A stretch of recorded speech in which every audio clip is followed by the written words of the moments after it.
Hey guys, just busy working away, another amazing day. I have a question for you that I think will be very supportive.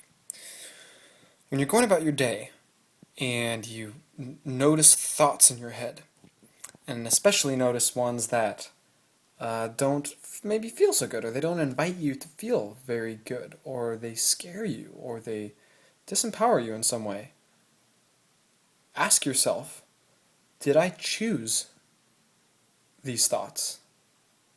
Or did they just appear? Did they just happen? Take a moment and observe how your thoughts work. Think I'm saying like think about your thoughts, and that's fine, but you go through a whole day, you probably think, I don't know, maybe 10,000 thoughts or more. Like individual like segments of thought maybe. How many of those did you choose? Right? How many of those did you stop?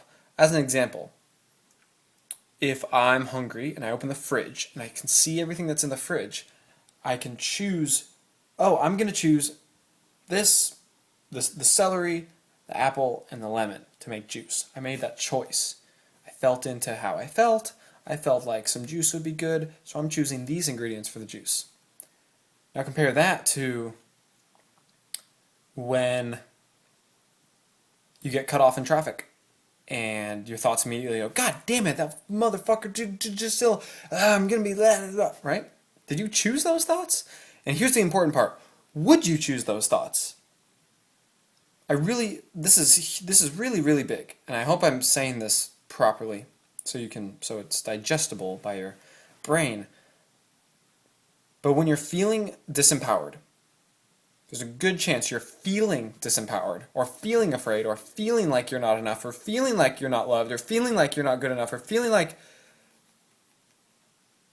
just not enough, not full. If you're feeling that way, it's probably because you're believing some of the thoughts that you're having. Now ask yourself though, did you choose those thoughts? If someone gives you a funny look, your mind immediately starts going, oh, I wonder what they were thinking. Were they thinking the best about me? Did they just see me do that thing where, oh my God, what are they going to think? Oh my God, are they talking to that other person? Blah, blah, blah. Billion thoughts a second, right? It just does that. That's its job, in fact. That's its job. It's your mind's job to be a problem solver. It's your mind's job to calculate everything. That's why, like, go back far enough, and when we're just cavemen or just like living in our whatever simple life, you need your mind to do its job because your mind goes, oh, are those berries poisonous? Because I ate those ones. Those ones look like those ones. Oh, is that animal gonna attack me? Because it looks this way. Or oh, is that tree safe to climb so I can get a view? Like it's meant to analyze. It's designed to be a problem solver, to be an incredible scientist, right? But it's on autopilot, and it's always on autopilot. Autopilot in the sense like think of in a car. You can put the car on autopilot and it'll stay at 60 miles an hour. But if you put your foot on the gas, it can go faster, right? So that's the conscious autopilot, it's just going, right? 60 miles an hour. So your mind, right? Normally just going, as in always looking for problems, always overanalyzing everything, always just thinking, right?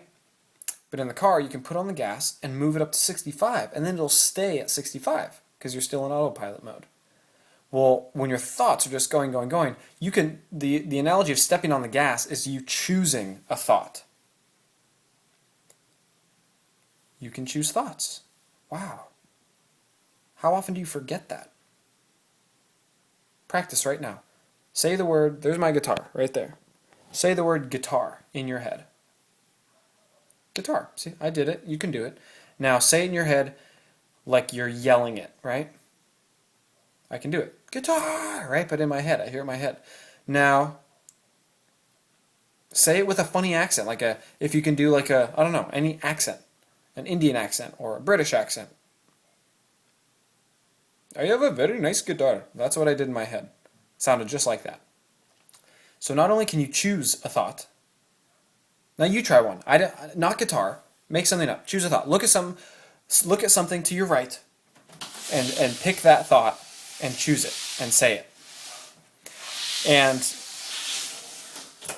so that's as opposed to me saying, right, like me giving you a word to think about. So you just chose and you just thought, now do the same thing. Take that same word, yell it in your head, say it with a funny accent in your head. So not only can you choose a thought, but you can choose how it's said, you can choose when it's said, the speed, the repetition. You can go guitar, guitar, guitar, guitar, guitar, guitar, right? So when you're going through the day and you have these feelings, you're just not feeling in your center, you're not feeling empowered, ask yourself, the majority of the thoughts that are in your field in that moment, are they thoughts you're choosing? Or are they thoughts that are just arising, right? Thoughts that are just there. And it's okay that the thoughts arise, because that's your brain's job, right? That's your mind's job. But ask yourself, would I choose these thoughts? Would I choose these thoughts? So as an example, when you...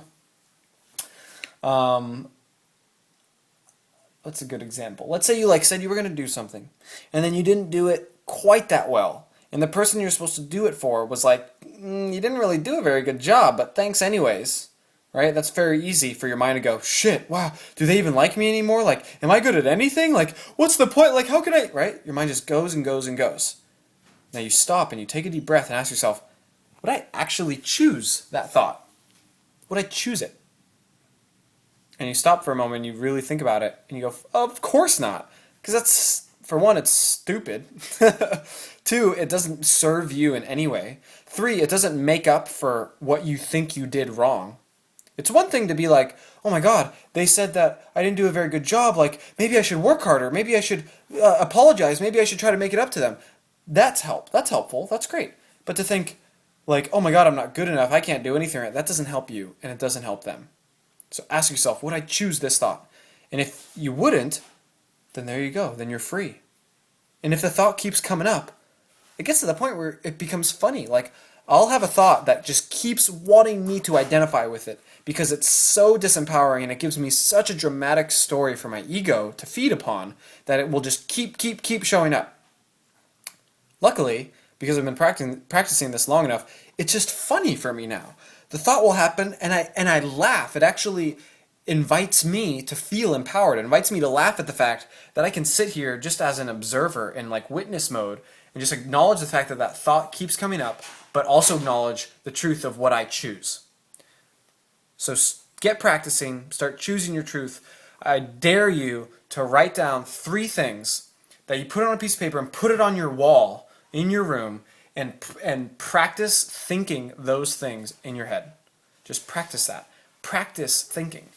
It's your will. Practicing to consciously choose to think something specifically is what's going to change this world, because everyone just gets stuck in their distractions. They get stuck in the ego wanting to feed off dramatic thoughts. So the more you choose thoughts that are real, that are coming from your center, that are truly coming from you, you're making a big shift. So I hope that made sense. I love you guys so much. Have a beautiful day.